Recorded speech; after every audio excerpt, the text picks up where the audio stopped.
Thank, thank you very much. So I would like to kick off today's seminar. It's my great pleasure to introduce Hideaki Iwasaki, who's the Deputy Director General of ADB's Pacific Department, to deliver opening remarks. Thank you, Alison. Good day to all of our participants, wherever you are joining from.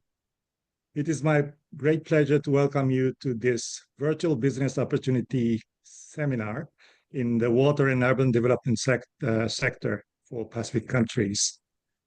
ADB has a growing urban development water investment portfolio in the Pacific of US $500 million or more, and our investment pipeline for 2024 and 25 is more than 450 million.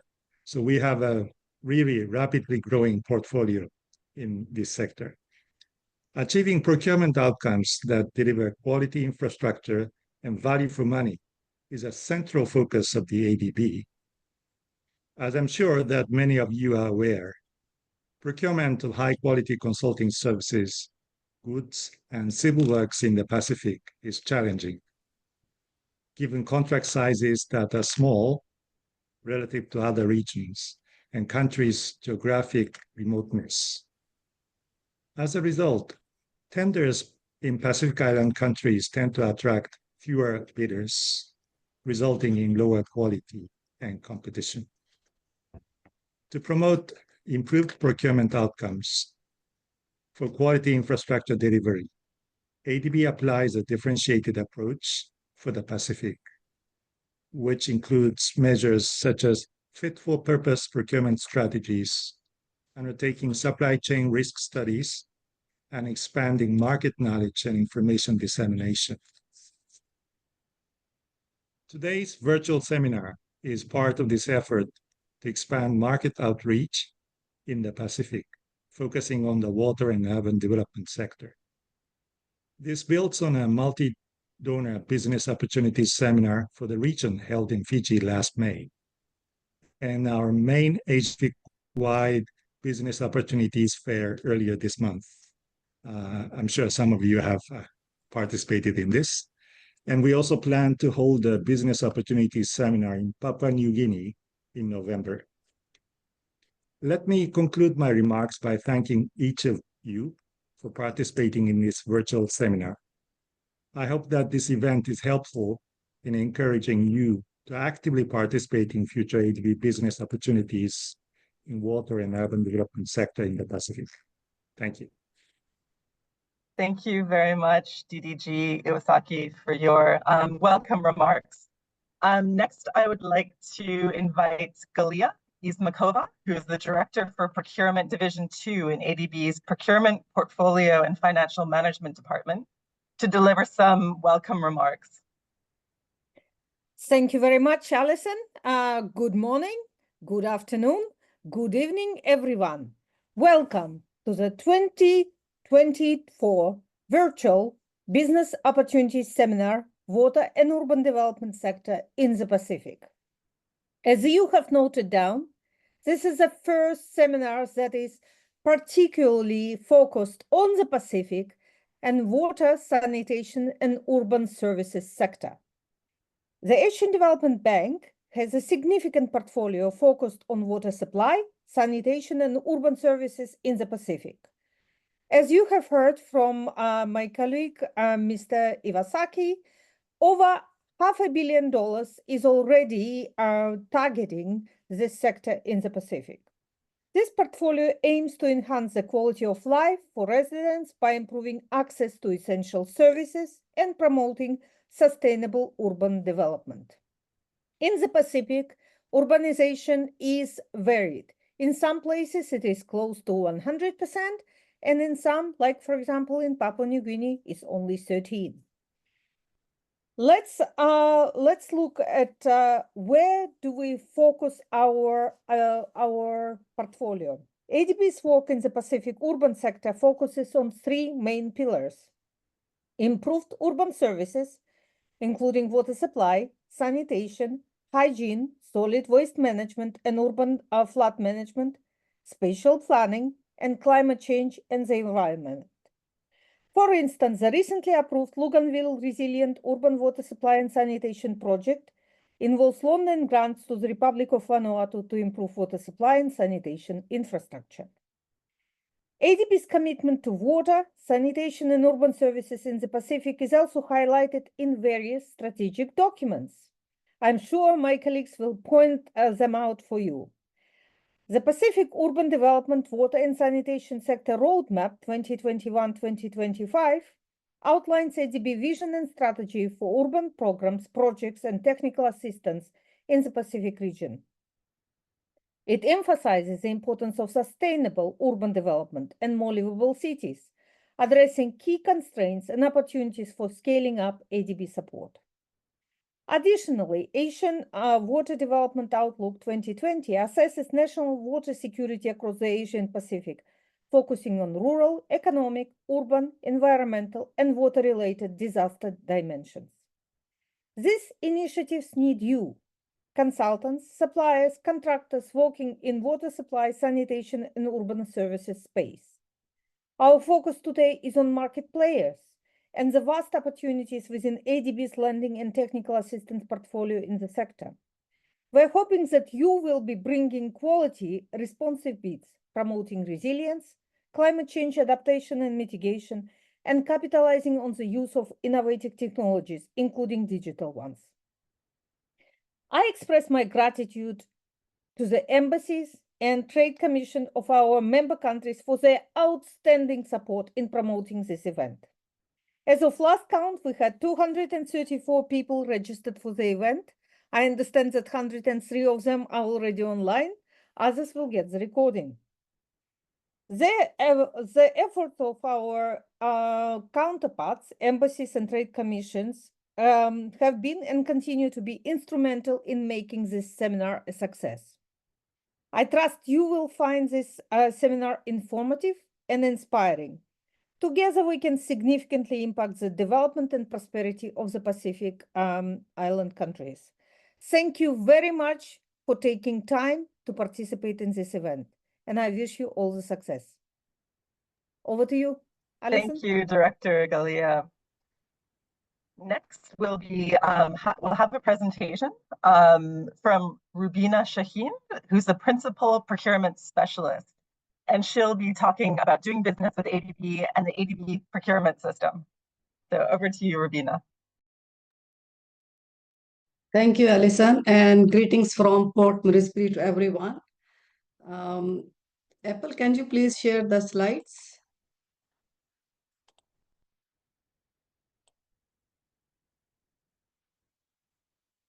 Okay, so let's please move to the next slide. So in the next 45-minute session, I will be walking you through very briefly about what is ADB, its operations, what is the ADB procurement framework, how it is applied in our projects, in investment projects, and also for you, how can you do the business with ADB, what are the tips, what to do, what not to do, and why should we be pursuing the opportunities with ADB. And at last, we are going to briefly touch upon the topic on the sustainable public procurement and use of merit point criteria in our projects. Next slide, please. So in terms of the ADB operations, we are ADB is a multilateral public non-profit institution. It was founded in 1966. From 31 members when it was established in 1966, it has grown to the 69 members. 49 are from within the Asia and the Pacific, and 20 are from outside the region. Our newest member is September 2024, and now we became 69 with Israel joining as one of the member. Our largest shareholders are Japan and United States. How does ADB works? ADB offers a range of the financial products to help its developing member countries and to build its economy and the social development. And these tools include the loans, technical assistance, and the grants. Through the public or the financing loans, we extend to our DMC to its and the public entities such as the state-owned enterprises, and also the sovereign lending or financing ensured by the government guarantees from the greater part of the ADB development assistance. We also worked with our DMCs to build their capacity, to enhance their knowledge, and based on the lessons learned, and we work as a knowledge institutional bank as well. We work in ADB, we work in 5 regions: Central West, Southeast Asia, South Asia, and East Asia, and the Pacific. And Pacific is the region which we are going to focus more. And in Pacific also, we want to focus in the water and urban sector, as has been mentioned. So we are a big institution. We are about 3,900 staff in ADB. We have 37 country offices, and we have a diversified portfolio among all our country and the region. Next slide, please. To just give you an idea what is the volume of the procurement in ADB, it has been growing from 2019 to 2023, and in fact from 2022 to 2023 it has increased by 2.6 billion. And in terms of because as we work in the public sector and the private sector also, the major chunk of the funds are in our public sector, which stands at 104 billion, and the private sector is about 12 billion. Next slide, please. Just to give you a glimpse of if you are, because I understand the participants may be from the different sectors. So we work in a multiple sectors like the transport.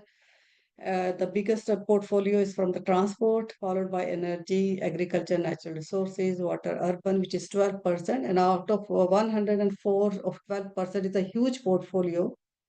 And then we have followed by the finance, health, and other sectors. And then if we talk about who are our biggest share in terms of the countries, so India is holding the biggest portfolio in terms 14, followed by the China, Bangladesh, Philippines, and so on. And this information I have provided in the previous slide, a link is available or about the ADP annual portfolio performance report. This report is a good reference for you to go through it and have a look into our portfolio, the project, the type of the transactions we are involved, what are the procurement issues, and how we do business. Next slide, please. So this slide is also just to give you an idea that how many contracts we do every year. So as of now, in the up to end of December 2023, we have awarded about $8 billion of goods, works, and consulting services contracts alone in 2023. Out of which the major portion in terms of the amount, it goes to the works contracts with 1,108 contracts, because the nature of the works contracts are larger compared to the consulting and the goods. The next amount goes to the goods, and then followed by the consulting services. So the consulting services, when we did this figure is only about the type of the loans that we do with our DMCs, loans and the grants. So out of these 3,845, about 3,352 contracts alone are with the firms, and for the individual, and about 493 contracts with the firms. And when we talk about the contracts administered by the ADP, there was total volume of 231 million, out of which 116 million for 272 contracts went to the firms, and remaining about 2,787 contracts went to the individual contract. So this slide shows you that how much potential or the opportunities you have with ADB to work with us. This link is provided and the report is available on the ADB website as well to give you the data about the ADB procurement of ADB finance projects. Next slide, please.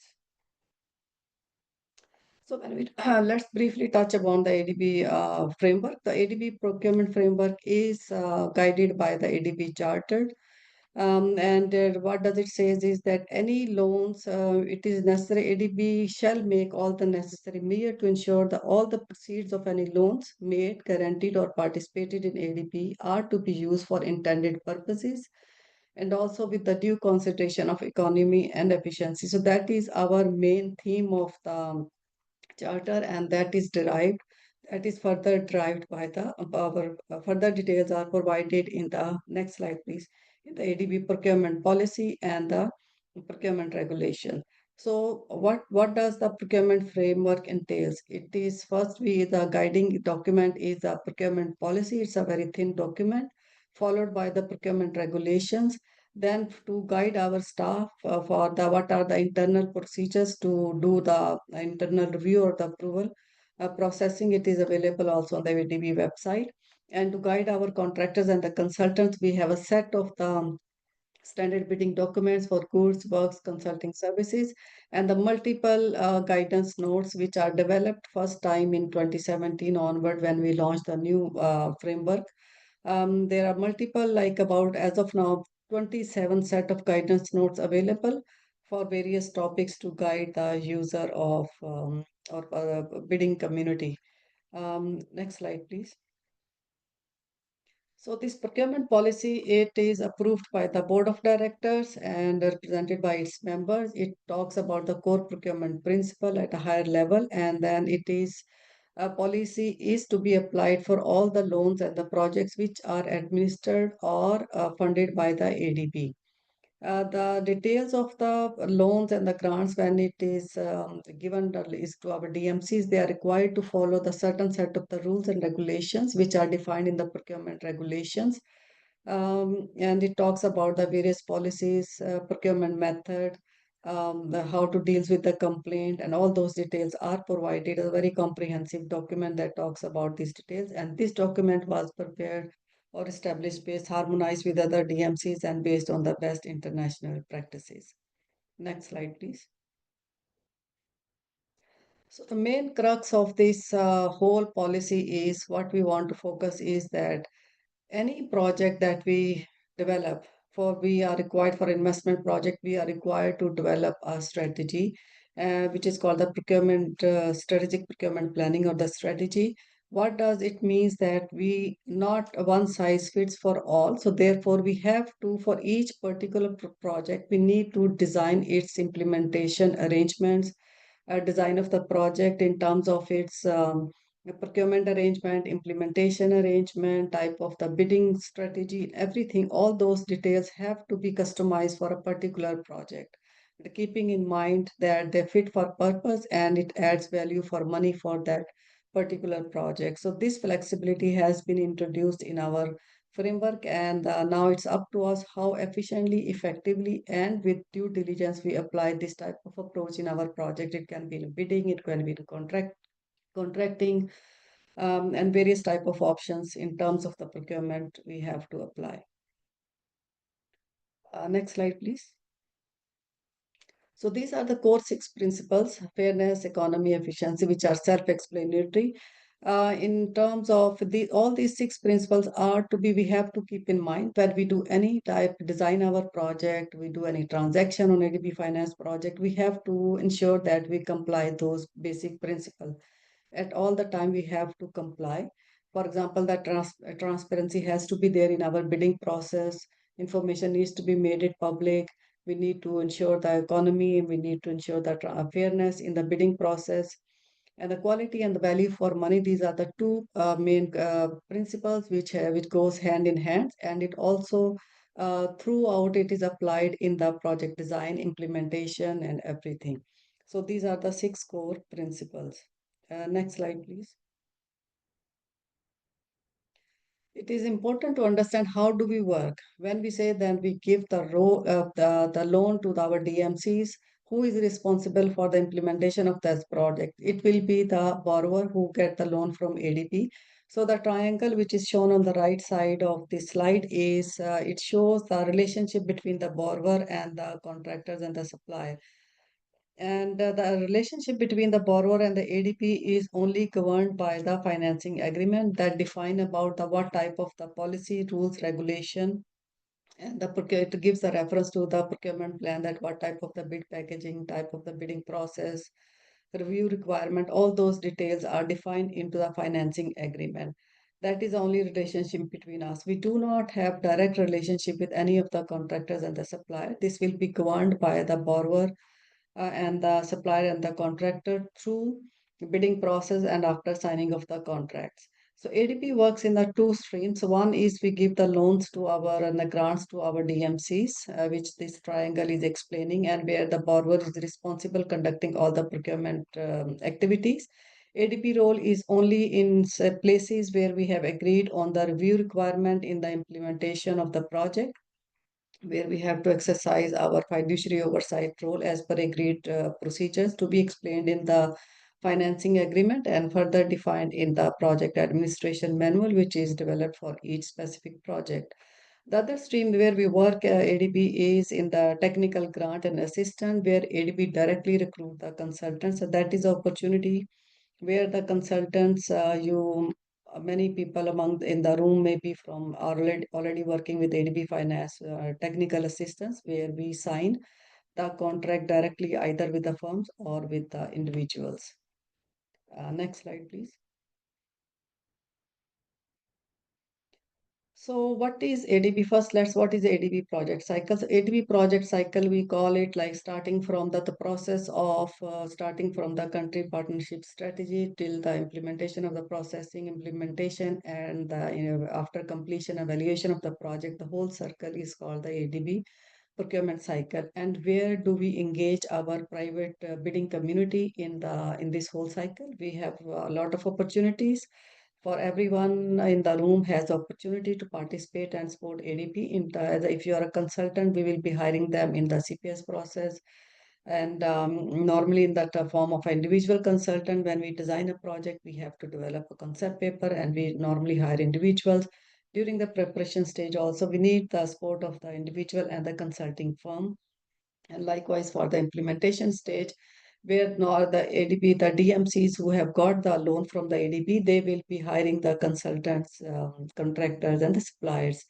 And then once the project is complete, ADB will be doing the evaluation with the support of the individual firms, individuals normally most of the time for the evaluation purposes to complete this cycle. So this figure shows you again a lot of opportunity at various stages of the project cycle of the ADB.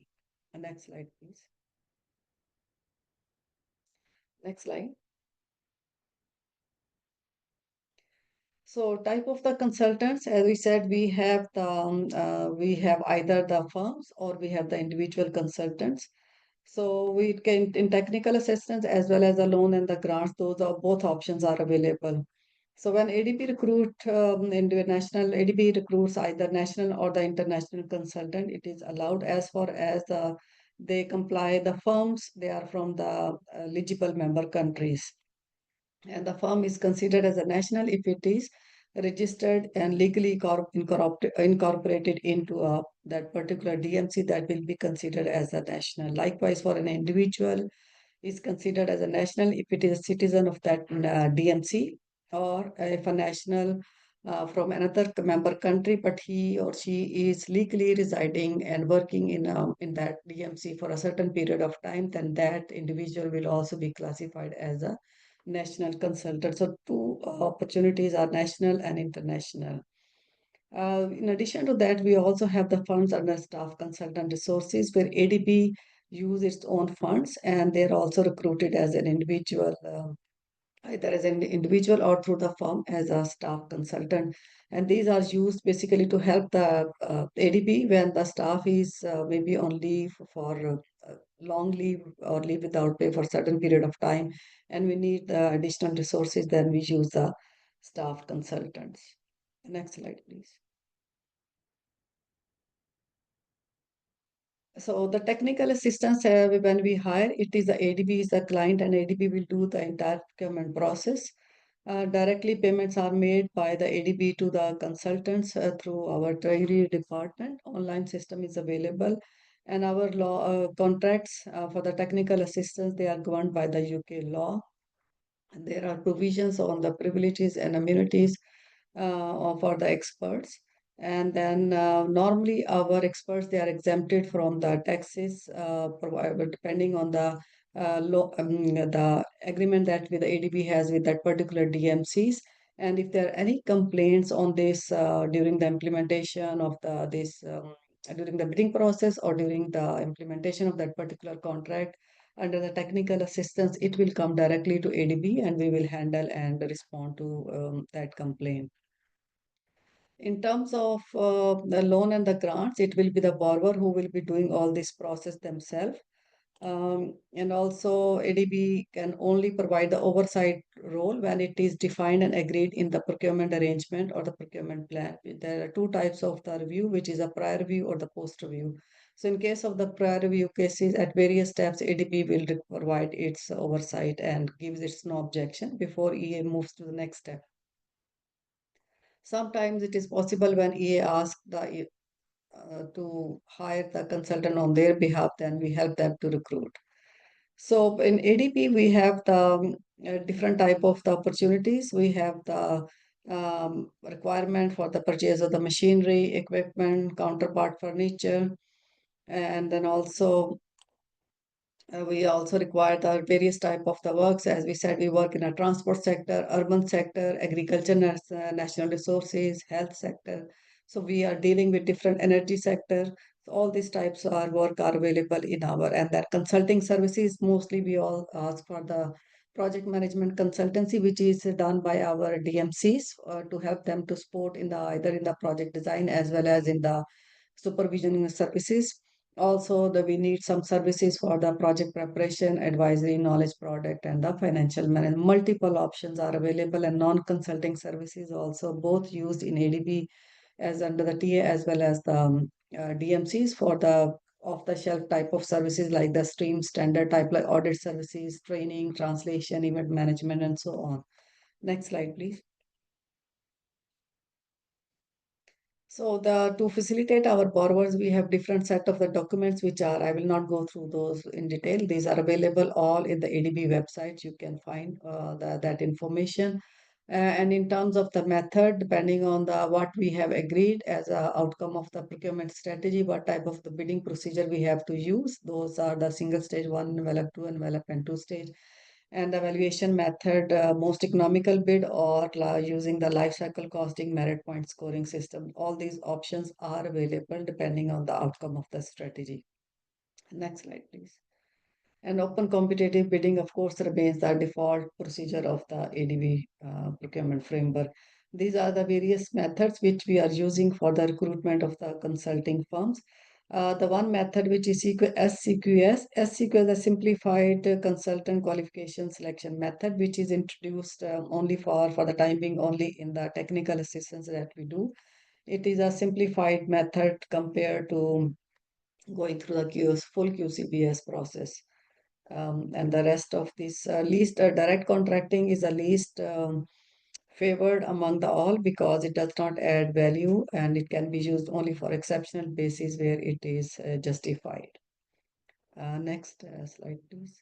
So doing business with ADB, why should be you pursuing with the ADB finance? Why you are here today even to discuss and listen about ADB? So first of all, as you have seen, and our colleague will be in the moving after my slide, they will be showing how much bigger portfolio and the diversified type of the portfolio we have across ADB, and particularly in our urban sector, very interesting and challenging sectors and the countries we are dealing with. So a lot of opportunity. That's it. One of the reasons you should consider working for ADB finance project. And of course, when the ADB finance projects are available, we have funds are assured because normally for the big, large transaction, ADB directly pay to the contractors and the supplier on behalf of the EA. So that means funds are assured. Then our procurement framework is based on the best international practices, transparency, fairness, all those things. And ADB also provides its fiduciary oversight. So bidding community has more confidence that the treatment will be fair and the procurement will be done transparently. And so all those things are addressed while working on the ADB finance project. Next slide, please. Some of the tips, very briefly, what are the tips which you should consider for the ADB finance assignment? For example, if you are planning to put your proposal or the bid in a project, please think ahead of time and look into the what are the projects pipeline, what are your area of interest. If you are in water sector, focus in that, or if you have the multi-dimensional type of a company or the expertise, then think about what are the other sectors where you would be interested in. So have the idea about that and understand the project background. More than that, also you also need to understand the cultural background of that country, the tax related issues that every country has. It's very complex issue. The customs related issues.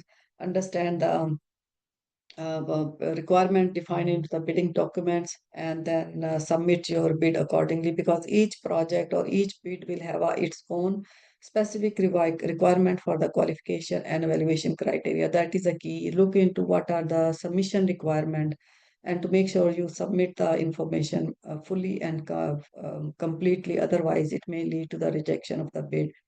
Don't put any conditional bid, and understand the understand the if you are so going to submit your bid as a sole bidder, if you have the capability to, you have the capacity in terms of the financial and the technical, or if you don't have, then if you want to submit bid through the subcontracting arrangement or as a JV, then you need to associate with the entity which has that experience. And most importantly, also you need to look into ADB website that if your proposed entity or the JV partner is not sanctioned under the ADB list. So few tips that you need to consider before you submit your bid. Next slide, please. So what are the common mistake which we see? Bids are not properly signed. We have literally seen in practical life where people have submitted because it's a very costly activity to submit the bid. It takes a lot of human and financial resources, but unfortunately, even the letter of bid is not signed, and it is a clearly black and white requirement in our bidding document. If the letter of bid is not signed or it is not authorized to sign, then the bid will not be acceptable. Late bids are definitely 100% no go. It will be rejected. Non-compliant bid, like in terms of the bid security or bid securing declaration, if requirement is not given, not submitting the documents, or having the document which is not even readable, or it's not for example, you will see that our documents are normally for a large transaction. They should be in English, but they are not in English translation. So all those things, it creates a kind of chaotic situation for the EA as well during evaluation of the bid. So we should ensure that the documents that you are submitting, they are complete. And inclusion, sometimes also we see that it's a single stage to envelope, but then the financial information is included into the technical evaluation. So all these things leads to the common mistake, which may lead to the rejection of the bid. Next slide, please. So ADP is also responsible for doing the debriefing. Debriefing is a process where after award of the contract, ADB is required to give the debriefing, or provided any participating bidder who has not won the contract and ask for the debriefing. So this is for the technical assistance, as we are the one who recruit the firm, so we are responsible to do that. But for the DMC's project, it will be the EA's responsibility to do the debriefing. In exceptional cases where as a result of that debriefing, they are not satisfied. And as a result of the complaint where they are not satisfied with the response of the DMC, then ADB they may directly complain to us on the link that is provided, and ADB then again through the DMC will respond to that complaint and make sure that it has been properly addressed. If you have any issues of the fraud and corruption, you can always which are related to the integrity violation, you can also report on the link provided in this slide. Next slide, please. So doing the business opportunity, finding the opportunity, you can find the opportunity, the strategy, how do you want to work with ADP on the long-term planning or the short-term planning. If you want to work in the ADP on the long-term, you look into the CPS, which has the COBP plan, and also then look into the sector and the procurement projects and the sector standards, procurement plans. and then it gives you the overall the 3 to 5 years business outline. It will give you an idea. Yes, so there are no more, it is written in the slide at the bottom, there are no more COBP, but this information, please go to the ADP website and have a look at the tender page and the project. That will give you an idea. From July 2021, COBP is no more available. But if you will go on our ADP website, you will find this information. And then if you are looking for any project specific information, this is where you can find the information on the ADP website. This is self-explanatory. We are not going to talk about it. This is just for a future reference, how you can find the information. Next slide, please. Yes, and this is where you find next slide. Next slide, please. Yes, next is all these slides are just to give you an idea. This is for the ADP consultants management system. If there are people in the group, in the room, if you are not yet registered with ADP, you are please encouraged to register yourself with the CMS. All the details are provided. Next slide. And you can also go into the system and turn on the notices. You will get the regular notices on the goods, works, and the consulting services. Links are provided below. Next slide. And the proc dash, this is one of the area or the document available on the ADB website. It gives you the information about the data about the ADB. It is a very useful tool for you to give you the statistics. It gives you the information about the how many bit if you want to search the data with terms of the who is the nationality participating, and but it gives you also the information about based on the value of the ADB finance transaction. And it also ensures the transparency of ADB in terms of declaration. It is available on the ADB website and everybody can have a look and see what are the participating contractors winning the contract. So it's a very useful information for you. And as of now, the data is available as of 30th September 2024. And every month we update the information on the data. So can we go to the next slide, please? So we will just now talk briefly about sustainable procurement. So the sustainable procurement, here we are going to talk about the procurement.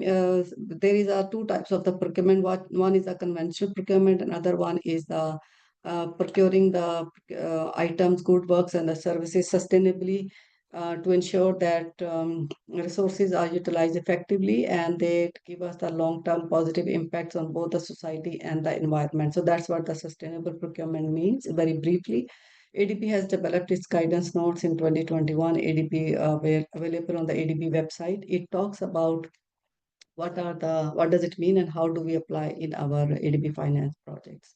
Sustainable procurement. Can we go to the next slide, please? So in terms of the, when we talk about the sustainable procurement, it means we have to take into account the other elements in our procurement. We have to look into first of all, we have to look into the governance structure of the government, whether they have the policies, procedures, regulation that defines the sustainable procurement and how do they systems are in place to apply practical on our ADB finance project. How do we embed the environment in our project design and implementation, the social element like the local content, the gender element, economic benefits, and all these elements are considered in the project design at various steps. If you are already familiar with working with ADP, you see we have already requirement defined in our bidding document where the contractors are required to provide the environmental, social, health requirement we define in our bidding documents, and the contractors are required to comply with those during implementation of the project. Likewise, for the gender element is there. How do we how do we support a local community while participating in ADB finance projects? All those elements are considered depending on the type of the complexity, transaction, and the bid package. We ensure these elements to be considered. Next slide, please. So in the next slide, if you see, it's just a project cycle, and at various stages in the project cycle, how do we ensure that these are integrated into the project design. For example, at the CPS level, we need to ensure that there are local systems in the country. If there is not, how can we work with them? Then in terms of the project conceptualization, we have to think about what are the sustainability element that we are looking at the project outcome for this project. And at various stages, we have to look into it. Most importantly, I just want to highlight this is the ADP is the sustainable public procurement is hard to the procurement now. Moving forward, we are paying a lot of attention in this area. And ADP will continue to promote these themes to its borrowers and invest in the capacity building to achieve the diverse results. In September 2023, a joint statement on sustainable procurement was just signed by the heads of the procurement of the multilateral development banks with the key priorities such as awareness building, a common approach, training resources, impact monitoring. Further, ADB has also implemented sustainable procurement training across several countries and conducting the dialogues with the various initiatives with our DMC. It is a work in progress and we will continue working on this. ADB has also created a global hub for the resources on the sustainable public procurement, which is available to all the DMCs as well as any external participant for any external DMCs, contractors, suppliers, and then. So we are looking, this is one of the area. The key message here is that we are looking at you. We need your support to get your technical input. How do we apply these elements in our project design and implementation? Next slide, please. So the next point we want to focus on, this is also linked with in fact, when we talk about the sustainable public procurement, value for money and use of the merit point criteria. Instead of just focusing on buying the goods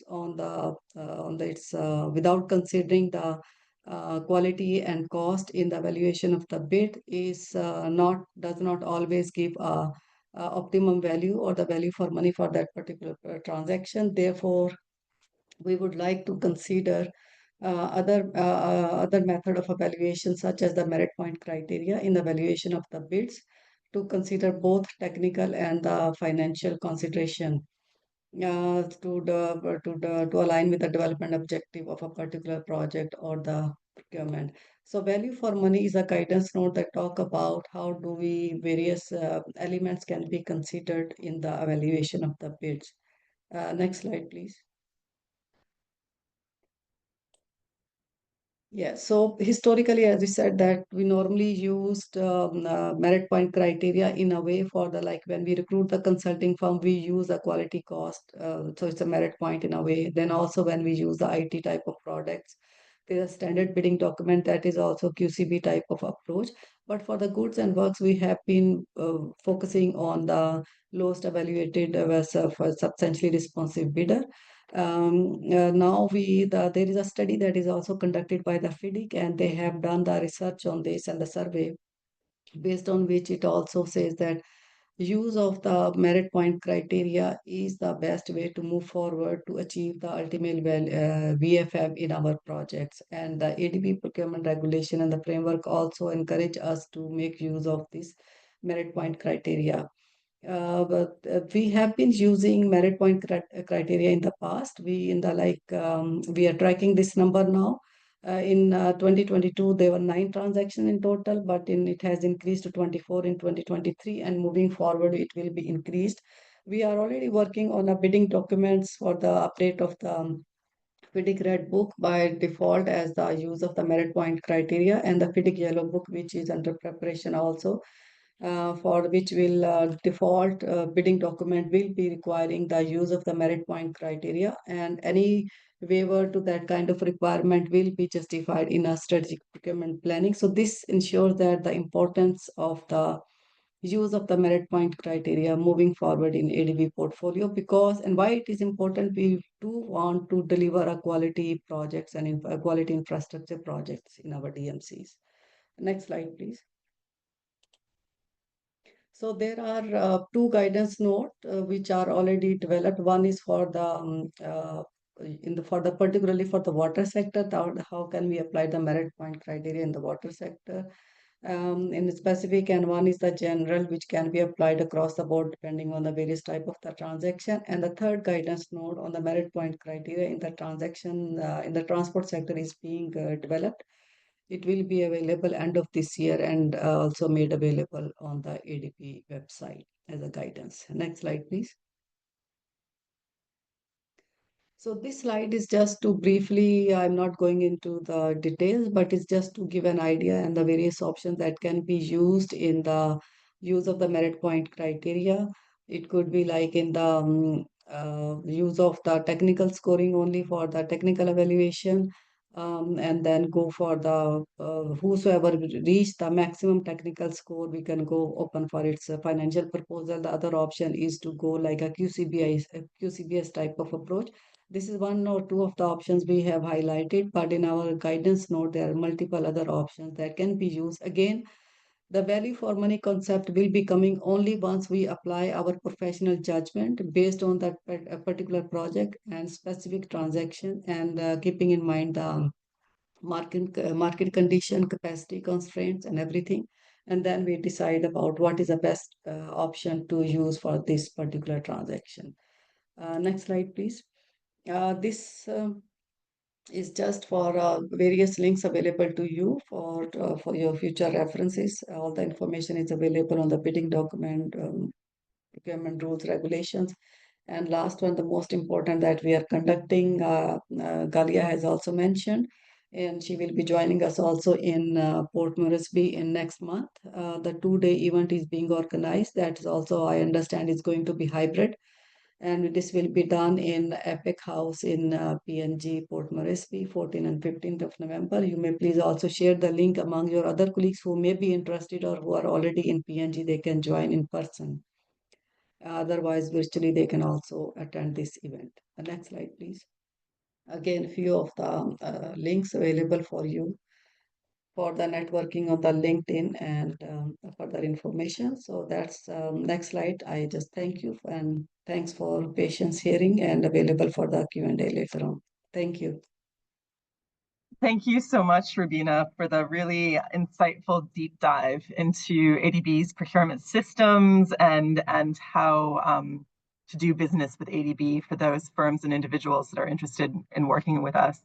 So next we'll zero in on the Pacific pipeline. So to do that, I would like to welcome Mike White, who is a senior urban development specialist in ADB's Water and Urban Sector Development Office on the Southeast Asia and Pacific team. He's also the project administration unit head.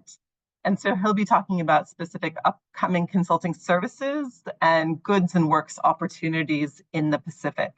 So over to you, Mike. Okay, thanks very much, Alison. I'll just try and share my screen. If it will, okay.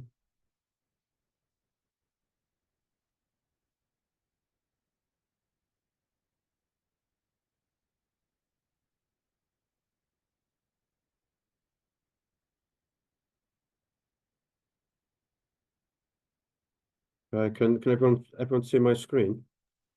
Yes, we can. Okay, I'll just. Okay, it's coming up now.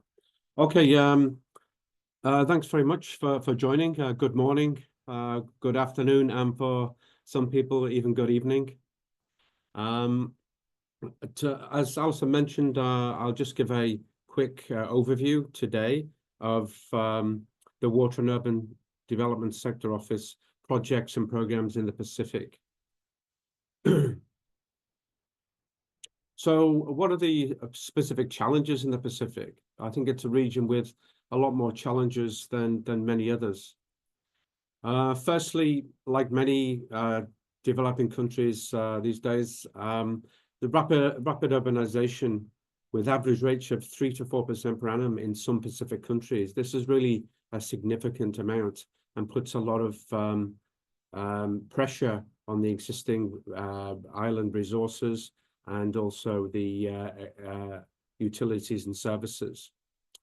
In larger towns, as many as 20 to 40% of the population lives in informal settlements, obviously with challenges relating to public services. Just some basic figures across the region. There's 2.75 million tons of municipal waste generated annually. And that's quite hard to deal with given the geographical location and the size of many of the nations in the Pacific. In addition, 57% of people lack access to basic water supply. And 29% of people lack access to basic sanitation. Other challenges, lack of capacity and resources for local government and utilities. This is a big problem. There's often a brain drain from Pacific to other developed countries, so the US, Australia, New Zealand in particular. So this is always a challenge to keep the capacity that's developed within each country. Operational and financial sustainability of urban services. This has always been an issue, but it's an issue which we're seeing more often than not just in the Pacific, but across all of ADB's regions, in particular when it comes to post-project operations. The other one, which I've highlighted in red, which you're probably mostly aware of, is the extreme vulnerability to natural hazards and climate change. So these are our core design criteria for the projects. Another challenge in the Pacific, not mentioned here, is obviously the cost of doing business. The logistics, the geographical locations. The logistics alone can increase the costs quite significantly in terms of bringing in goods and services which are not available in country. So how do we sort of tackle this? We basically work to ADB Strategy 2030, which has 7 operational priorities. For the water and urban development sector, our biggest priority, operational priority, is making cities more livable. This is our core area of work. But of course, this cuts across many other areas. Obviously, reducing poverty and reducing inequalities, accelerating progress in gender equality, again, climate change, building climate and disaster resilience, rural development and food security, strengthening governance and institutional capacity, and fostering regional cooperation integration.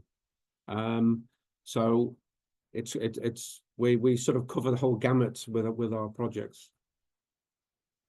In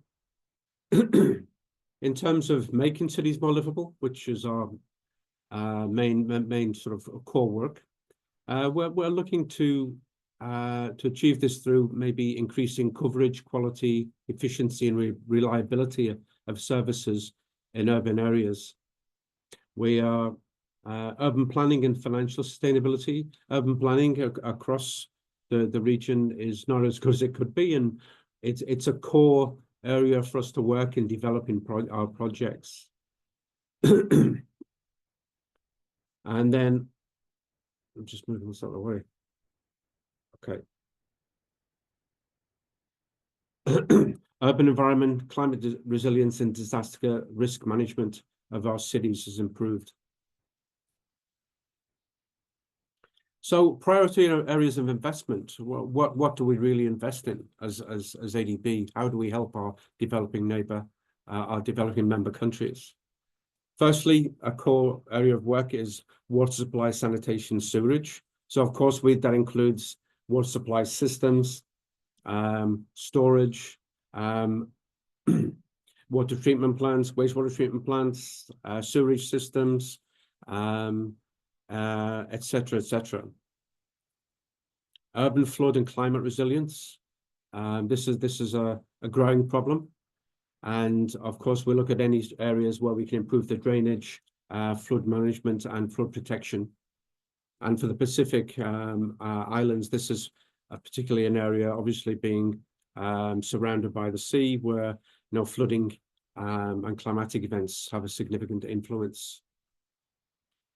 Solid waste management, as I mentioned earlier, there's 2.75 million tons of waste, domestic waste, which needs to be dealt with effectively across the region.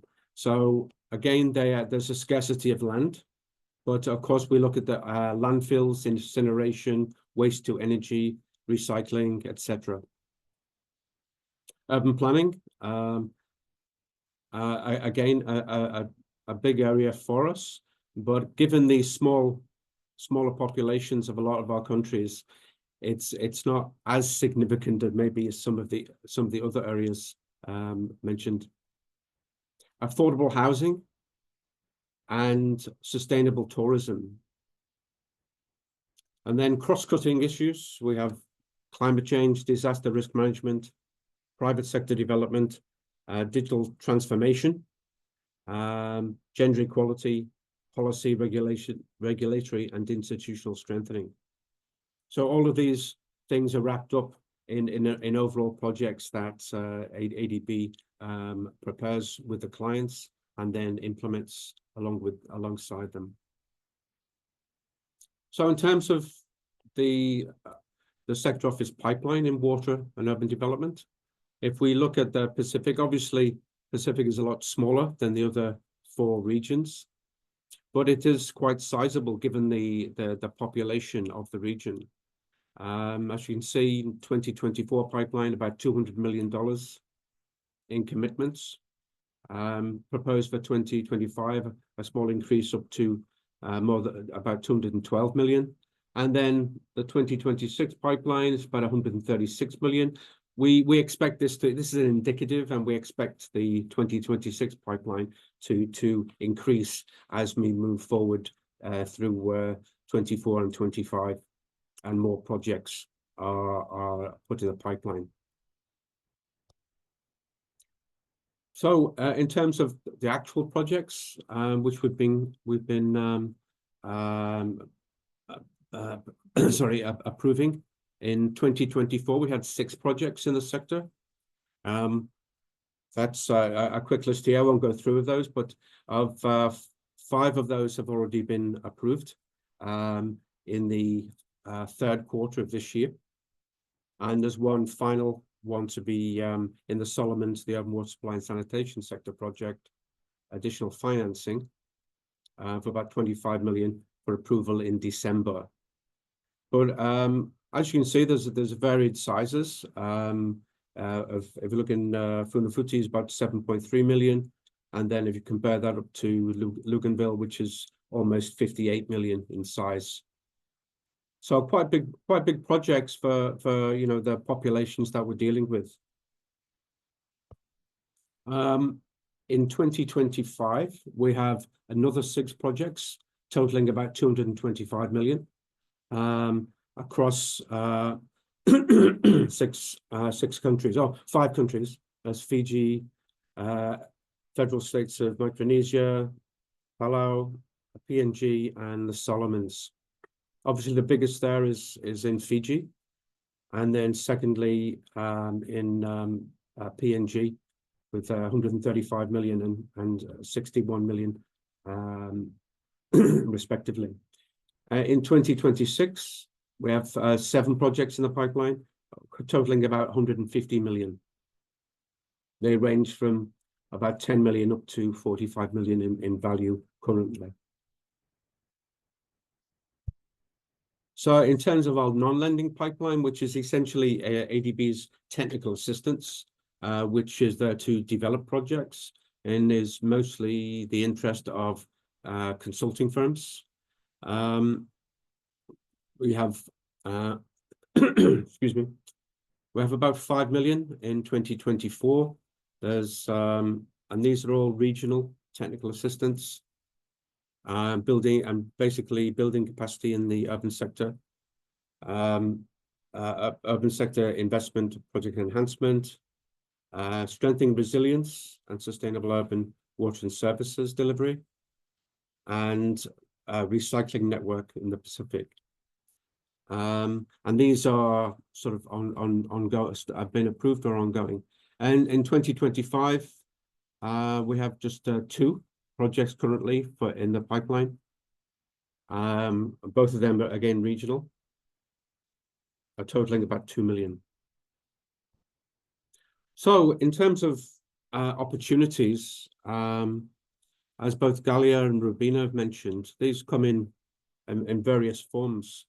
The consulting services directly for ADB through technical assistance, that through the basically project development stage up until project approval. So there's opportunities for consulting firms and individuals, plus the potential for pilot initiatives through studies and small projects.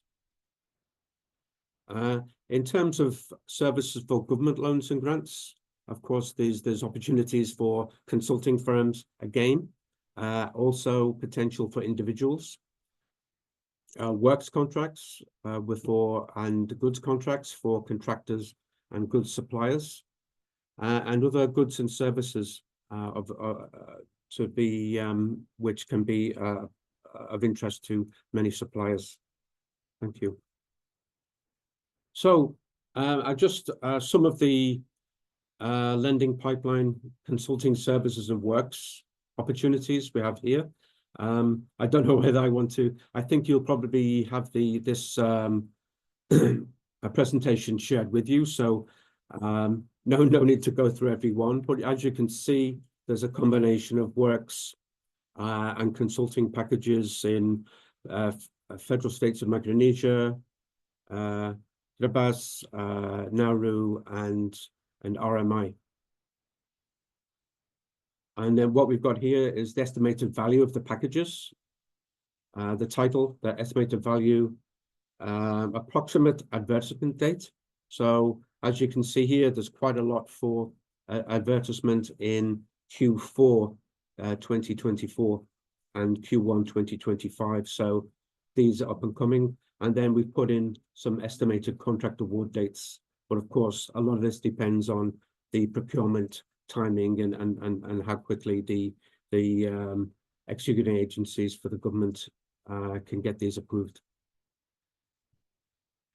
Again, there's more in the Solomons, Tonga, Tuvalu, and Vanuatu. The same type of work, mainly infrastructure works and project implementation assistance to be provided by consultants. Again, there's quite a lot of opportunities here for advertisement in Q4 and some bit later in Q5.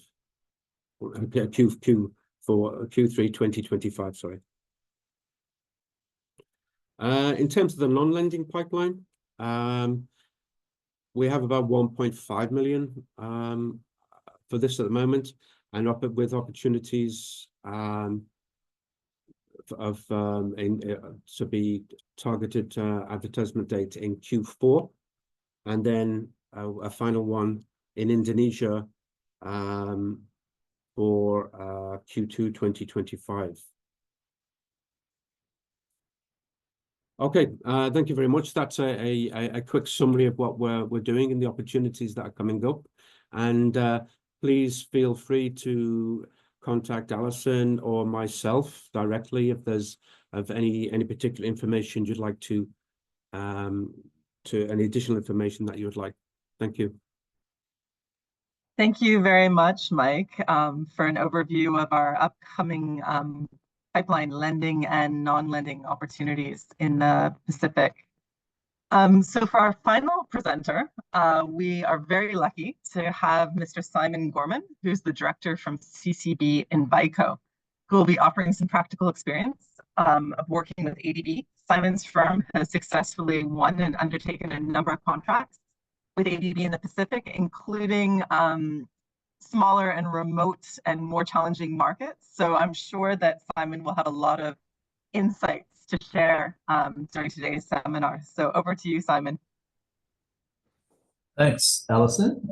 If I can just get my presentation brought up, Apple, if you, yeah, thanks. Yeah. Well, thanks for the opportunity to speak. I'm Simon Gorman. I'm the Managing Director of the Reeves and Vico Group. And one of the companies within that is CCB and Vico that concentrates almost solely on water and wastewater work, both here in Australia and across the Pacific. If I can just have the next slide. Apple. Yeah. It's part of a group. Reeves International has been working for about 40 years across the Pacific, so we're not unknown to the Pacific, but has worked traditionally in building work and international development and disaster response. And CCB and Vico was set up about 25 years ago. And for the last 12 years has been doing work with the Asian Development Bank. It was only after we established that company and formed our presence in Australia and built the Australian business that we then took it offshore to follow in some of the works that Reeves was doing.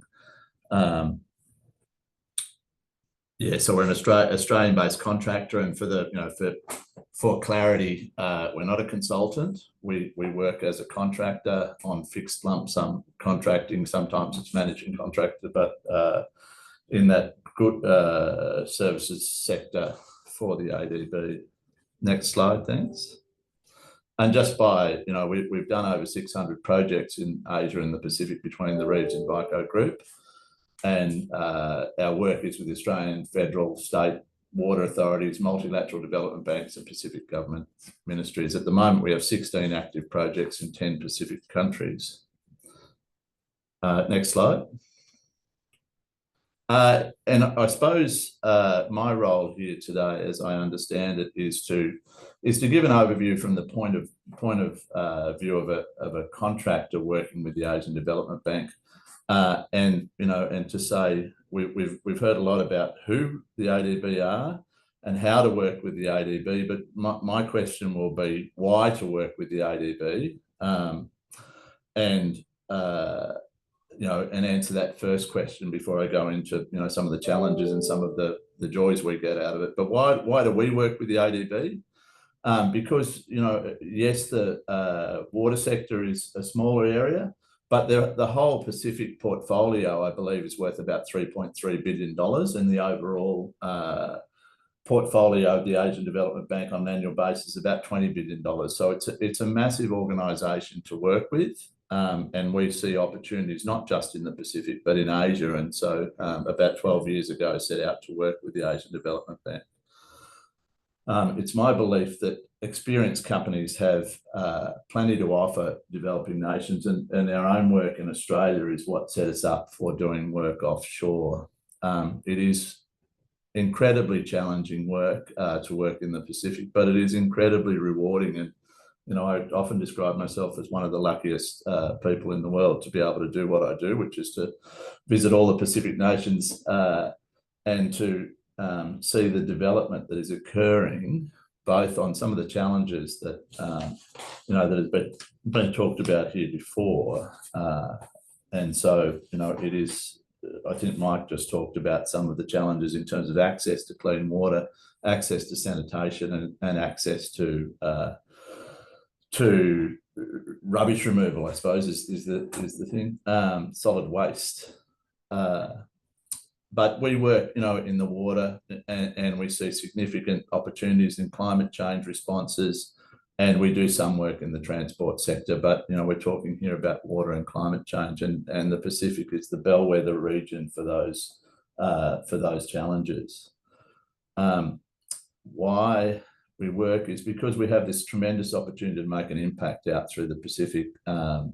I often describe it that here in Australia, we take projects that are already at 80 to 85% effectiveness, and maybe get those to about 95% effectiveness in the Pacific and in some parts of Southeast Asia. You get the opportunity to work on projects that take a problem from about 20% solved through to 70 to 80% solved, and I think that's a wonderful opportunity to make an impact. And our staff that work here in Australia often take the opportunity to work out through the Pacific in response to that. So we see it as a great way to develop our own staff and and to contribute. If I can have the next slide, please. So firstly, how did we start working with the ADB? And, you know, many of you, I think there's 230 people on this thing, or probably half of them haven't joined, and they're going to watch the slides later. But how we started, we attended seminars like this one. We subscribed to the tender platforms and the bank websites that have been demonstrated in the previous presentations. And what we did is we focused on specific geographical areas just to say, right, this is where we would like to win a job. And one of those was because we had an existing staff member who had worked with us, who'd gone back to the FSM, was in Ponape. And so we targeted the next job that came up through Ponape, which was a very suitable job in that it was a wastewater treatment facility, of which we had many reference projects here in Australia. You know, I embarked upon doing some relationship building with partners and subcontractors and the government there by doing pre-bid visits. And I think, you know, if you're only picking up a project at the time that it has been advertised, then you're about 6 months late, because one of the good things about Asian Development Bank work is that it has a long gestation period. And you've just been given some slides that show what the forward work plan is, you know, for Q4, but then Q1, and then going into 2025 and 2026. And I think, you know, the opportunity to study those, because it is all it's very transparent. You can get on the web and on their portals and look at what may be coming up in the next year or 2 years. I've worked pretty hard to establish contacts through the ADB by attending the ADB Business Opportunities Fair, because the attendance of that thing in Manila and these opportunities that are given give you some understanding of what the key points to address in your bids are, and what the key outcomes that the bank and our partner governments that we work with are looking for. And in 2012, after doing all that stuff, we bid, won, and completed our first wastewater project in the FSM in Ponape. And since then, I haven't done a number, but there would be at least 20 to 30 ADB projects that we've won and executed since then. And the biggest thing that we aim to do is leave behind satisfied clients. And it's important to note that the ADB, once you're a contractor, the ADB is not your client. Your client is the government of the day within the countries that we work in within the Pacific. The ADB is a wonderful facilitator and is heavily involved in the procurement and in the financing and making sure that payments are secure. But your ultimate client is, as it should be, is the country of operation in which you're carrying out the work in the Pacific. I think what the key point that I'd like to make is that if you're not doing well, that is in terms of the work that you're doing in your home countries or in the work that you're doing in developing nations, then don't expect to go out into the Pacific or anywhere else for that matter and to find it easier. It is harder and longer, and it takes significant effort and continued resilience to be able to do this work out through the Pacific, but it is incredibly rewarding. If I can have the next slide, please. And I thought I'd just put in a couple of photos of the rewards that we give our staff, or that we get out of the work that we do. You've got on the left-hand side one staff member in a tank in Kiribati that we recently completed looking for divine intervention. You know, we're very focused on gender participation, and some of the stories, the success stories we have out through the Pacific with some of our staff is wonderful. And, you know, like a group of people opening a project is obviously a good thing. Closing one and getting it to work is probably the better thing. If I can have the next slide. So just to give you the people on the group a sense of what we do, up until 2012, about 70% of our work was onshore here in Australia. Now, where we're at with the, and it's not just the Asian Development Bank, but the World Bank and other multilaterals and nations around the world are putting an increasing focus on the Pacific, and so there is a lot of work going on in the Pacific. So 35%, going from what we've done is gone from about 70% of our work being in Australia to our current workload being 35% based in Australia, and then based across other Pacific Island nations at the moment. And clearly this changes as we win and complete work, but it gives you a sense of the range of work that we have across the Pacific. Next slide, thanks. Next slide, thanks. And just in terms of, like obviously the ADB is not our only client, but there are many clients that work across the Pacific. If you look at it at the moment, DFAT is our major, is and has been our major client in the international space. But the ADB at the moment takes up somewhere around about 30, just on 30% of our current work, with the World Bank trailing behind that. And as we move through, then we're looking for further work that the ADB has tendering in its pipelines, and similarly for other projects. But at the moment, we have 2 active projects that we're tendering for the Asian Development Bank, which will hopefully win one and punch up those numbers slightly. Yeah. If I could just have the next slide. So just some of the projects, just to give you a sense of some of the projects that are out there in the water and urban development sector in the Pacific. Many of them are smaller projects. I often describe it as that some of these countries, leaving aside PNG, which has a massive population and massive challenges and large budgets to deal with. Some of them are quite small, and so Ponape wastewater treatment plant was a 7 megalitre a day wastewater treatment plant. The Kiribati urban sector sewage improvement program was a sewer rehabilitation program. That one was if you like, it was one that had the most impact across the Pacific, because when we reached Kiribati, and this comes down to some of the issues that I'll talk about later, but of the 23 sewerage pumping stations that were located on Tarawa, I think about 4 were currently active when we first reached there. So the whole aim of that was to put that sewer system back into operation. And the need for maintenance, ongoing maintenance, that was about 5 years ago. The need for ongoing maintenance of that system is paramount to keep the thing running, but it made an enormous and immediate impact on that country. And I often say these are not water projects, they're health projects, because of the contribution that a functioning sewage system has on health outcomes.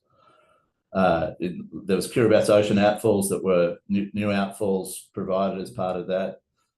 Marshall Islands, in Ebi, there was a sewer rehabilitation project that we've done. Sri Lanka, we did some major pump stations for Colombo. Chook, a small wastewater treatment plant rehabilitation program. Solomon Islands, the Honiara pipelines, which is a new drinking water pipeline to the backside of the hillside of Honiara, and new water storage tanks. So there's some of the typical ADB projects that we've done over the last 7 to 8 years.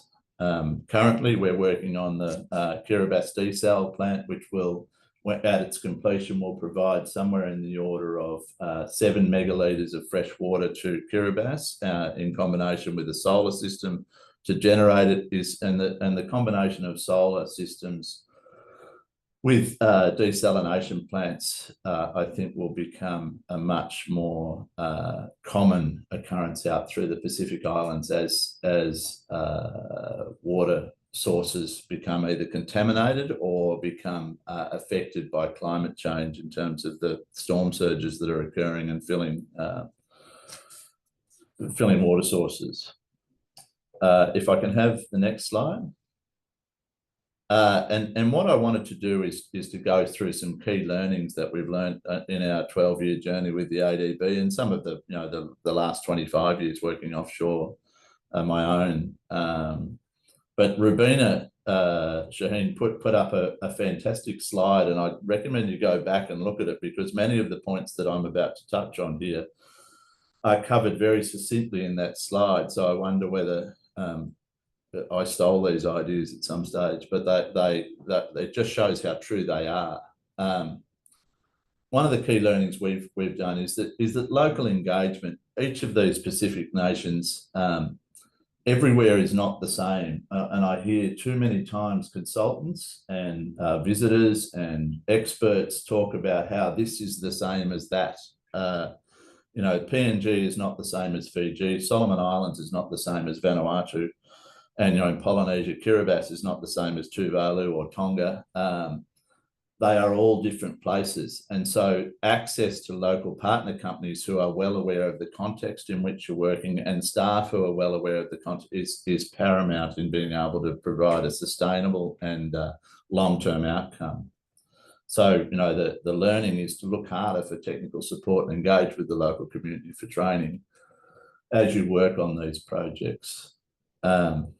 The other thing that I always find interesting is companies' disdain for going through the normal processes of getting work and business permits as they work in these countries. And I'm not sure whether anyone's tried to get through our own countries without a work or business permit to do work, but I can assure you that the countries that I've worked in across the Pacific have been more than willing to support companies who do the right thing and get their work and business permits in order, and to and take the adequate time and give the adequate respect to the laws of the country. And that goes for local rules and regulations in working in each of these countries. You need to be aware of them, and you need to plan for them, and you need to consider them when you're bidding them as to whether you have the requisite business setups to be able to do work in these countries, or whether you'll be able to do them. The other thing that I will put out there is that the ADB and the other multilateral banks have very strong safeguards requirements in working within these countries, and you should be well aware of them and expect to be interrogated and have appropriate systems in terms of safeguards and what you are doing within the country. We've spent a lot of time working on our own systems, and sometimes they break down, but it is a key requirement that you pay attention to safeguards and to give it the necessary time and resourcing within the tenders that you put in and the projects that you perform. If I can have the next slide. So the key learning about the ADB, and I think this one was also covered by Rubina, but there are rigid bidding and contracting conditions. They are very fair. They use standardized contracting conditions, the ADB, you know, and it's a FIDIC-based contract, so that if any of you have used FIDIC-based contractors in the main, it is very easy to read, and it's well developed, and it's not massively changed in any respect, as you know, we're seeing in our own countries where every mistake leads to every mistake or every adverse outcome leads to a change to a contract condition, other than examining why that occurred without changing the contract condition. The contract conditions within the ADB are very standard, and they're not difficult to follow.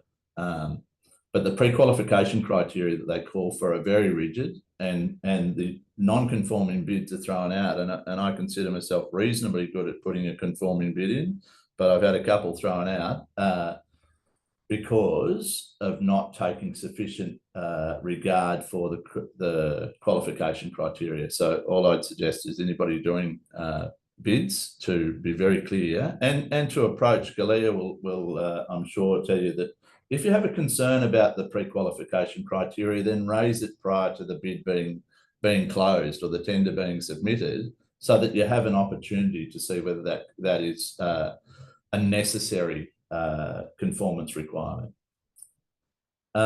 I've been very vocal in the past about the need for merit-based scoring across the Pacific, because it is a very difficult place to do work, and we've talked about, you know, there are not as many actors, and it needs to consider the experience and the performance of contractors to be able, and their responses, the quality of responses and the quality of systems that they can bring to the Pacific. And so there is a move to merit-based systems and sustainable procurement by the ADB. And I applaud that, and I think that it is going to give better outcomes across the Pacific if those things are adhered to, and there is some flexibility exercised by the ADB in relation to that merit-based scoring to ensure that the right outcomes occur. I want to talk a little bit about the ADB and the World Bank payments, but ADB particularly. I think, make no mistake, you are still working with a massive bureaucracy, one whose outcomes based in terms of making sure that the money goes where it's supposed to go, means that payment systems can be very slow. And it's not all the ADB. You're working in countries that are often based off paper systems that need approval, that need carrier pigeons to get the necessary approvals back to the ADB in Manila. But your payments are assured, they can just take longer time. So if you don't have the cash flow to be able to handle some longer than contractual periods, or, you know, even look at the contractual periods within these things, they can often be, even within the contract, up to 3 months prior to being paid for work that you've done. So you need to look very carefully at the payment conditions and your own capacity to be able to handle those. Pacific projects, I'll go through those, but they are difficult projects requiring planning and attention to methodology, and many contractors will say that's no different to anywhere else. It is no different to anywhere else, but it's like the aviation sector. The Pacific contracts are less forgiving of mistakes. Mistakes in logistics and planning in a country that has its own very short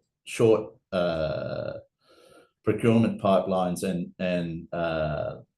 logistics pipelines, they don't become so apparent as when you miss putting something on a ship and then finding out that ship's not going to be in the location for another 3 months, which is one of the projects that we had out in Christmas Island.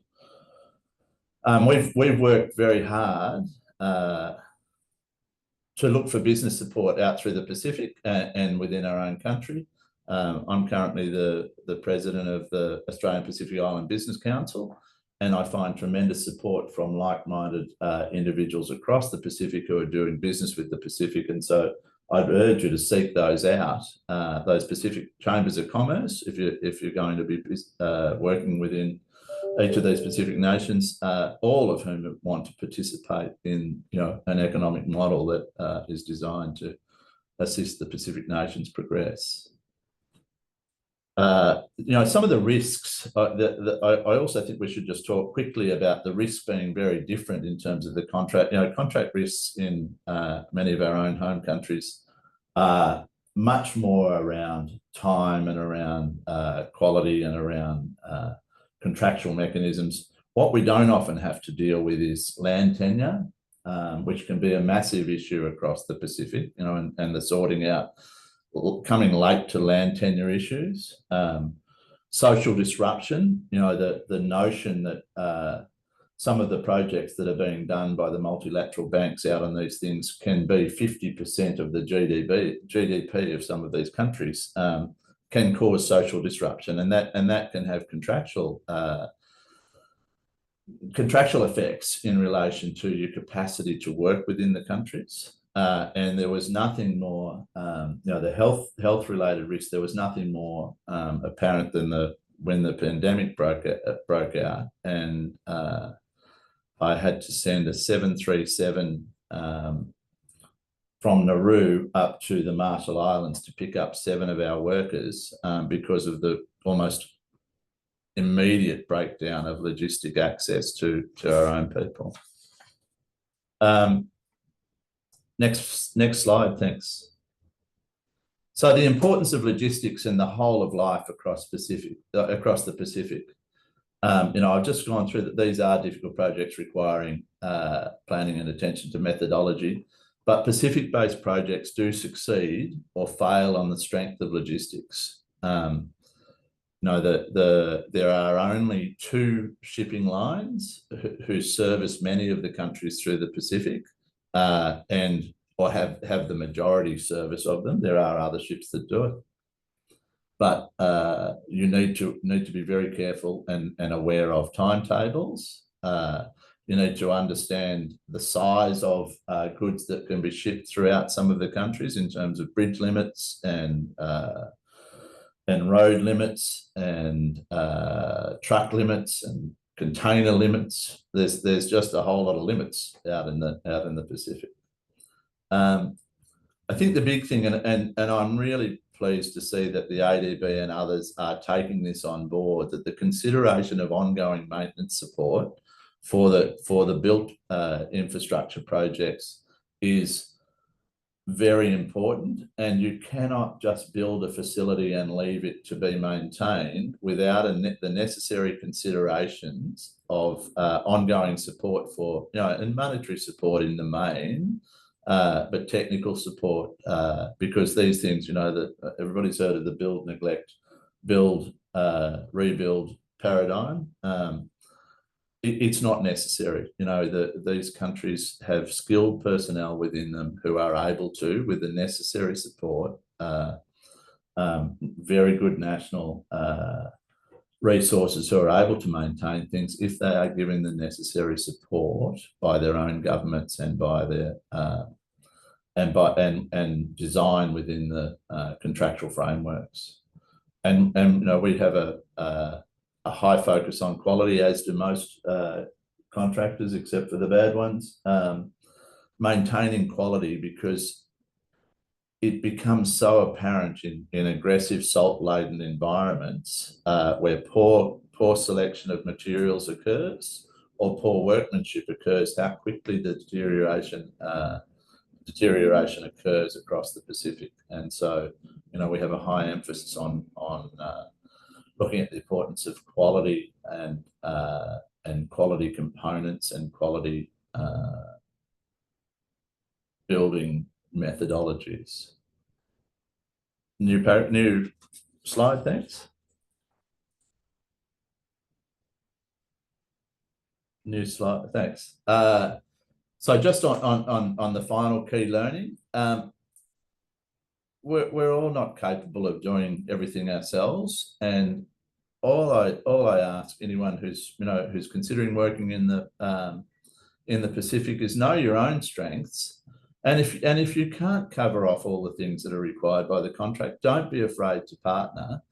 There are plenty of partners out there, and we seek the services and collaboration with many partners, and that and I broaden that to the government as a partner. While you can't include them in your bids, you need to have the government of the day on board and the local ministries on board, because they have a wealth of knowledge prior to bidding this work as to what will work and what won't work.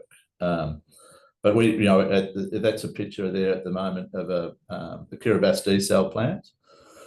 And we have a major partner who's doing 50% of the work on that, on the desal, as Osmoflow, who are experts at their trade. And so we partner with them rather than trying to do it ourselves. But we also, across the Pacific, we have partnerships with Australian companies, and we have many of the local countries that we work in. We utilise and partner with local contractors to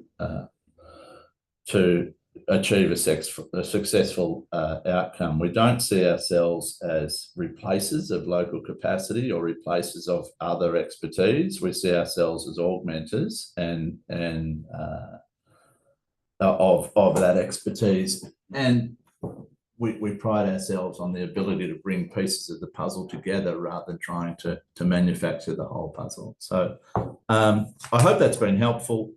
I think you'll have contacts if anyone wants to contact me in regard to doing work out in the Pacific. In my dual role, I'm more than happy to talk to people about doing work in the Pacific. But I think that Alison and others have given a really good outline as to why there are great opportunities to work in the Pacific, and it is a region that is facing some pretty substantial issues in relation to climate change and water security, and in terms of solid waste management, and therefore I think there are great opportunities for those individuals and companies who have a real passion for this stuff.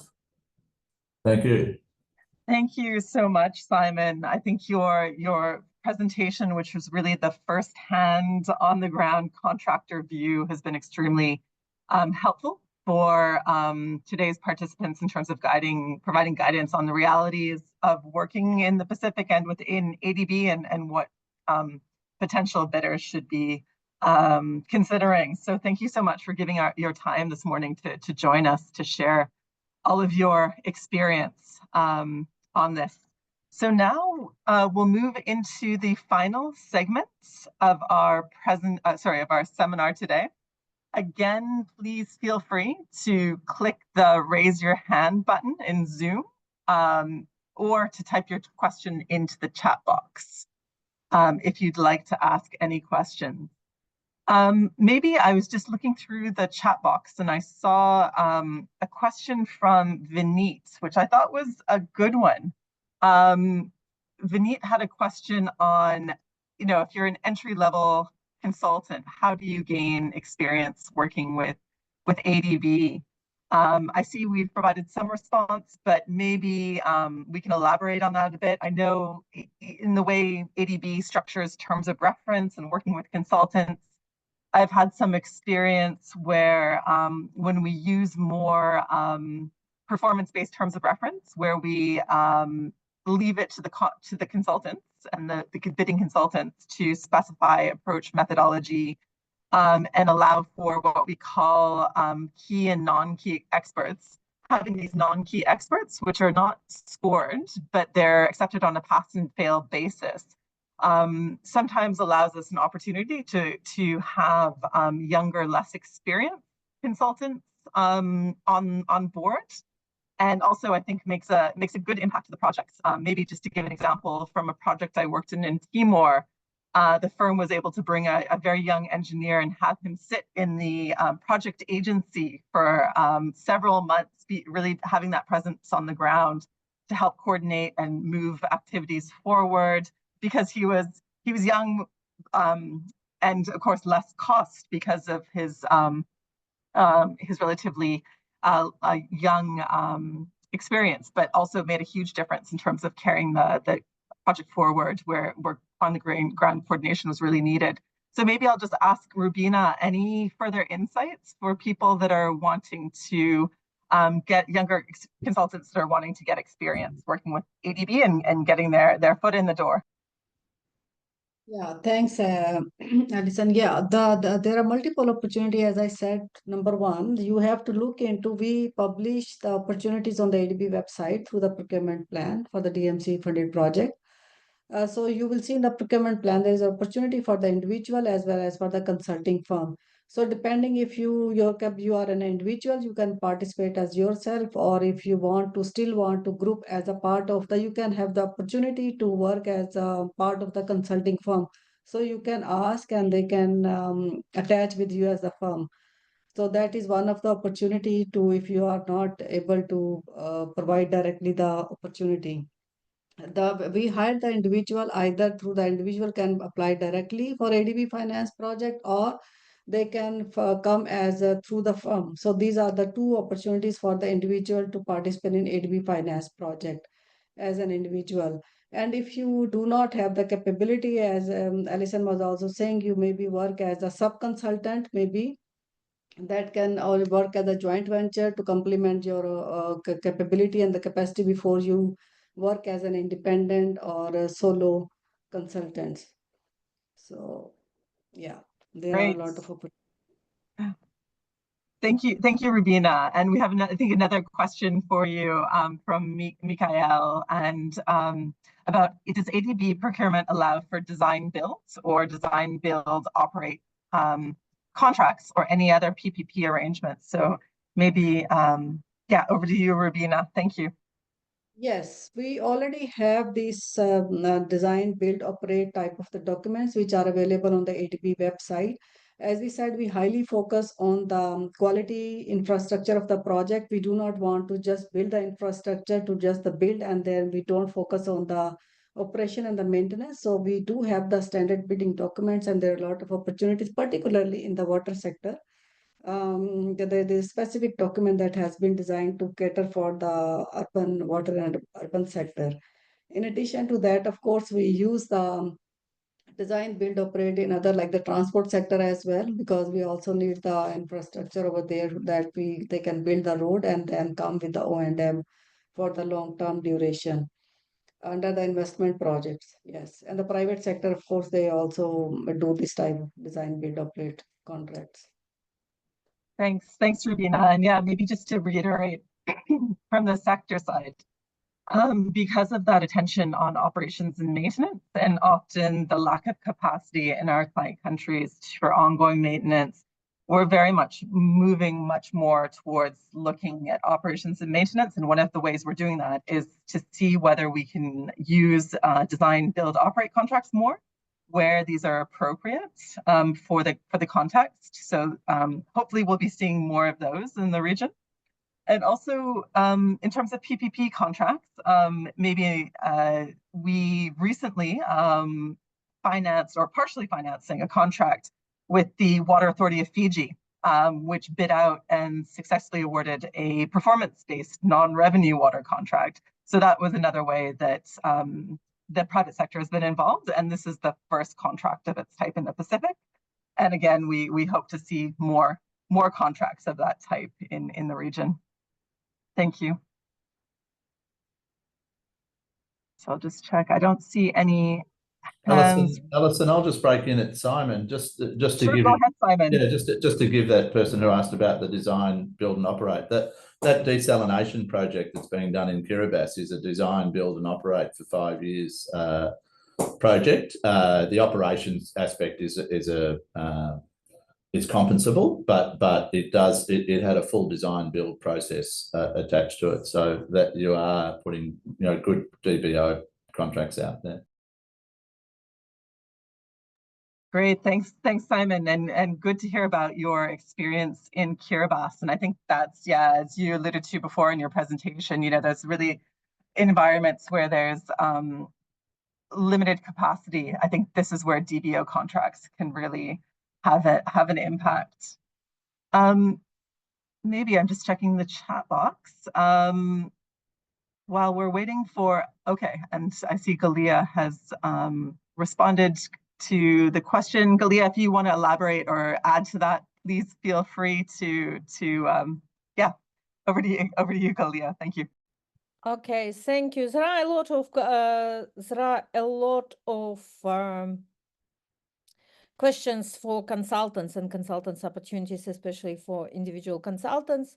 So Rubina already mentioned that for to be considered for a national consulting assignment, you need to be a national of the country, or you need to have a you need to have a legal permit to reside in this country.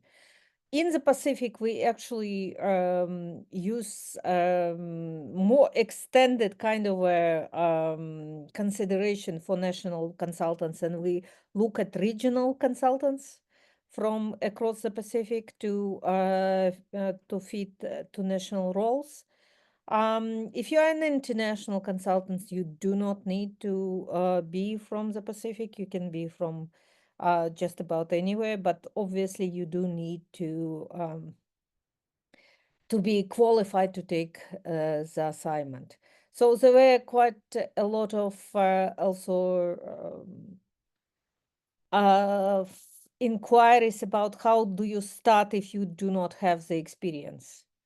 If you are a consultant, a national of Pacific developing member country, you are in better luck than if you are outside the region, because we are actively trying to get more and more national consultants from the region. But if you are from the region where there are a lot of national consultants already and you are trying to break into the region as an international consultant somewhere else, you probably need to look at what qualification and experience would you need to bring. So while we said that we actively look at quality sourcing of consultants, contractors, and suppliers, it does not mean that we will accept just about anyone, because we would have, as was already mentioned previously, we have a reasonably strict qualification criteria that you would need to meet. Again, as was said already as well, if you think that the qualification criteria are way too strict, you can reach out to people who are floating the tender and point it out to them. Sometimes the qualification criteria do get revised during tender, and more time is given to prepare the bids. Thanks, Alison. Great, thanks, Galia. I see we've got a question from Eve. He's asking whether we strictly undertake procurement through a tender process or whether we ever consider unsolicited proposals. So maybe I'll hand to our procurement team to discuss more about the procurement purchase. Thank you. Practically, to come with an unsolicited proposal, it depends on which funding you're coming through. For the sovereign funding, you do not come with an unsolicited proposal because a majority of the opportunities or procurement opportunities are already specified through the strategic procurement planning approach, and the contracts are already put together through the procurement plan. However, if you're looking at non-sovereign space or the space where, for example, our colleagues from market development and PPP stream looking at, it is possible to consider unsolicited proposals. So the purpose of this particular seminar is actually to concentrate on our sovereign portfolio. But I would suggest that you also check out non-sovereign portfolio as well, where in the Pacific we're trying to increase our portfolio as well. Great. Okay, I see there's another question. Thanks, Alia, about smart metering and whether that falls within the sector. Yes. Yes. Yes, it does. It does fall under the scope of water supply and sanitation projects. So one of the examples of smart water metering that I can give you is a project in Uzbekistan, where we consider smart metering for bulk meters, and also we consider implementation of Internet of Things and operation and maintenance schedule based on the sensors from the Internet of Things installed in the smart meters and part of the water supply infrastructure. Thanks, Galia. And yeah, just to reiterate, from the sector perspective, digitization is one of the key agenda items we have to try and improve the quality and coverage of urban services. So please do expect to see more digitization elements in our tenders. And also maybe just from a specific context, as probably many of you know, the Pacific is struggling with labor shortages, high levels of migration. So we see digitization as a way of maybe overcoming some of those challenges. So rather than having, say, physical meter reading, smart meters could be one way, for example, to address critical labor shortage issues. But yeah, digitization is one of our priorities. Thank you. Okay, so there are some other questions. For example, on being appointed as a consultant, what? Okay, it's practically what power is given to the consultant in adopting latest technologies. If you are design and supervision consultant and the design is already there, you can still look at adopting latest technologies and discuss it with the project team and with the government and see whether there is an appetite of changing specifications or putting some other requirements through. So it depends on what can you offer and what benefit it brings to the project. There was also a question on pre-consultation on proprietary solutions that well align with ADB priority thematic area interventions. For this, you may consider, we had the innovation challenges with ADB, and in innovation challenges, we also looked at proprietary solutions with kind of a seed money grants were given to pilot test specific technologies. From what I recall, they were mostly in energy sector, but there might be some others that I'm not aware of. Thanks, Kalia. We also have a great question that's very pertinent to the Pacific on contingencies, price and physical contingencies. This is a great point because that's probably one of the big challenges we've faced in recent years is cost overruns. The Pacific, as you've heard from Simon and others, very remote, very difficult. So the price issue definitely poses a challenge. We have, across ADB, there's standard allowances for physical contingencies, but and we use escalation factors for prices. But really for Pacific, I think we're now being much more conscious of this. We approved a project recently for Nauru, where I think they built in a fairly heavy allowance for contingencies just based on experience from other countries. So I think where we can justify, we can build these in so that hopefully we don't face challenges during the tender process where our bids come way in over budget. But maybe if there's others who want to say a few words on this, feel free. And I think Rubina wanted to speak. Oh, go ahead, Rubina. Just briefly on this, that it can be number one, first of all, we need to look into when we prepare the cost estimate for the project at the designing stage. We need to look into what is the situation of the currency in that country. If the currency is really going devaluation, then we have to keep in mind. The other option is we also need to look into if we have to include the price adjustment provision depending on the duration of the contract. And of course, the provisions we can always make into the contingency depending, as I said, depending on the nature, complexity, market, and the country context. The flexibility is always there. And that is the thing we need to, when we talk about the fitness for purpose approach, that is precisely the point we want to highlight.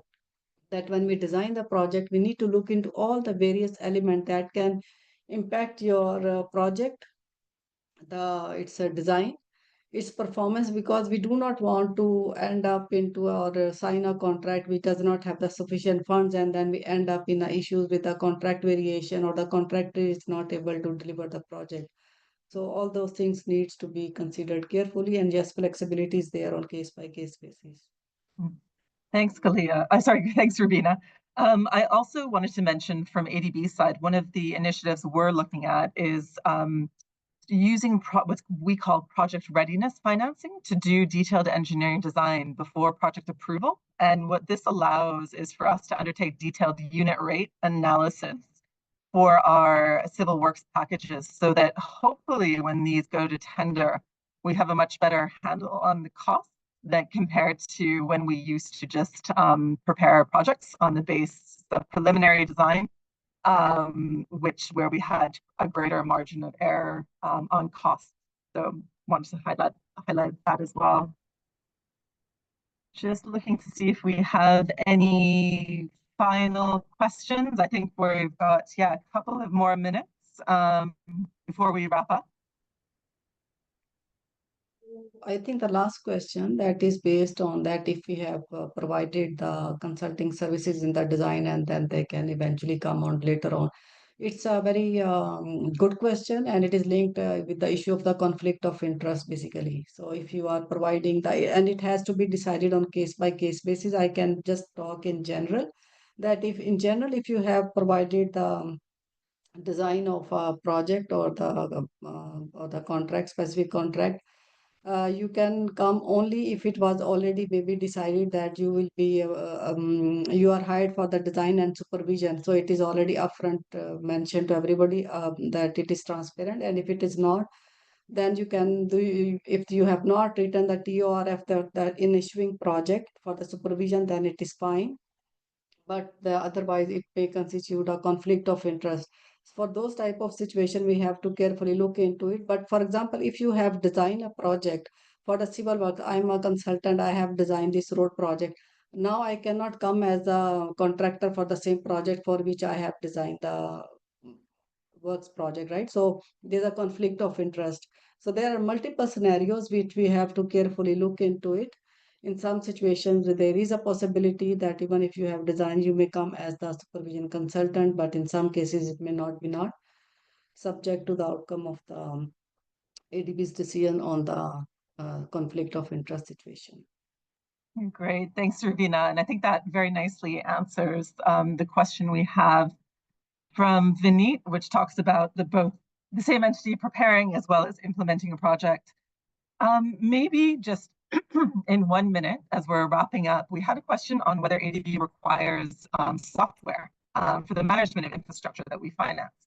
I think yes, with the focus on operations and maintenance, there's definitely looking at digital tools to enhance maintenance, but maybe from the procurement side, if I could ask colleagues, I know a lot of technologies are proprietary. So, how does ADB tackle these issues about specifying specific software packages in bids, and how do we ensure that we are creating opportunities for a number of service providers? Thank you. Okay, again, I think I would say it again goes, the procurement requirement has to be defined based on the project requirement, and the project requirement means the project scope, depending on what is a project scope. And then the strategy means we have to decide whether it makes sense that this, for example, if there's a need for the software or specific IT equipment, or it has to be a standalone item or a package, or it has to be a part of the bigger package. We want to make the packaging in such a way which adds value for money. We do not want to unnecessarily create too many packages, which does not attract the bidder community or enhance the competition. For example, you say the SCADA. SCADA, I've seen often it is normally done on the single. We have seen many projects where it is done as a standalone package. And we have seen many transactions where it's a mega project, then it is a part of the SCADA, because if it is like $50 million transaction, SCADA $2 million, it becomes part of this 50 million. But in some project, if the project alone is maybe 2 million, then SCADA could be a separate standalone project. So there is no hard and fast rule. The strategy has to decide what is the best option for that particular transaction. Again, keeping in mind the capacity, market condition, and other factors. Great, thank you, Ravina.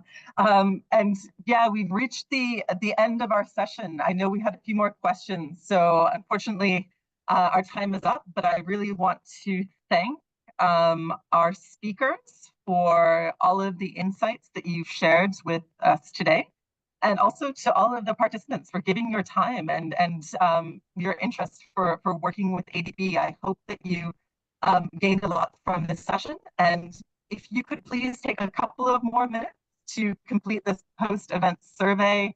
It shouldn't take very much time. We would really appreciate it. Appreciate the feedback to help us design future sessions. Thank you very much, everyone. Have a good day.